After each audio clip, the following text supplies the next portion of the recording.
এই হাঁসগুলো তোমার জন্য ওয়েট করতেছে বন্ধু, বুঝলে? তুমি কি হাঁসের জন্য ওয়েট করতেছো নাকি? কি দিচ্ছে এগুলো? এগুলো ধান, কচি ধান? হ্যাঁ ধান, কচি ধান। আমার কচি হাঁস, আমার হাঁসগুলো লয়াল তো, তাই লয়াল লয়াল খাবার দিই। আচ্ছা, হাঁস তোমাকে কিসের মাধ্যমে ধন্যবাদ দেয়? ডিমের মাধ্যমে নাকি? হ্যাঁ, ডিমের মাধ্যমে ধন্যবাদ দেয়।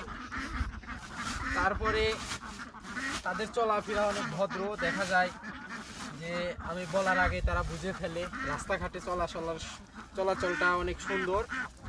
এইগুলো কি? এগুলো হলো লেয়ার ফিড।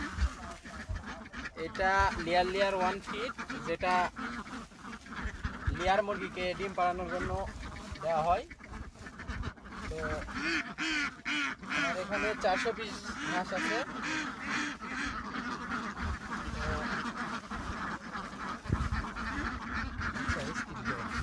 এখন কি করতে হবে এগুলো? এগুলো এই যে মিক্সার করতেছি। মিক্সারের মাধ্যমে? হ্যাঁ, মিক্সার করতেছি, এটা যাতে লেয়ার ফিড আর এই যে ধানগুলো এক হয়ে যায়। ধানগুলো মানে মিক্সার মানে সমানভাবে তারা খায়। তাছাড়া দেখা যাবে কেউ উপর থেকে ফিট খেয়ে চলে যাবে, পরে যারা আসবে তারা ফিট পাবে না। ঠিক আছে, স্কিপ করে। এই খাবারগুলো ফিক্সড করে দেওয়া হচ্ছে, তাই তো? বিভিন্ন জায়গাতে স্থান বদল করে দেওয়া হলো পাত্রগুলো। এগুলো কি ভাই? এটা হলো এক ধরনের এক্সট্রা ভিটামিন। ঠিক আছে, এটার এটার উপকারিতা? এটার উপকারিতা হলো এটা লিটারে 5 গ্রাম দেওয়ার নিয়ম।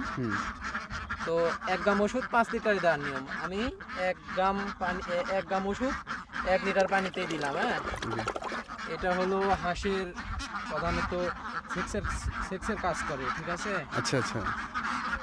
হাঁসের বিভিন্ন ধরনের যৌন সমস্যা থাকতে পারে, সেক্ষেত্রে আর কি এটা দেওয়া। দেখো, দেখলে বুঝতে পারবে একবারে অন্যরকম অবস্থা। ক্যামেরাটা সামনে নাও। আসলে আসলে মনে হতে পারে হাঁসের জন্য অনেক সমস্যা সময় থাকতে পারে। পানিতে আগুন ধরে যায়, মানে ওষুধের টুকটা অনেক বেশি। সুন্দর করে মিক্সার করে নিলাম। মিক্সার করে নিলাম এটা তো না। এখন পাত্রগুলো, এই পাত্রগুলো, পানির পাত্র এখন পরিপূর্ণ। হ্যাঁ পরিপূর্ণ। পাত্রগুলো ভরা কমপ্লিট।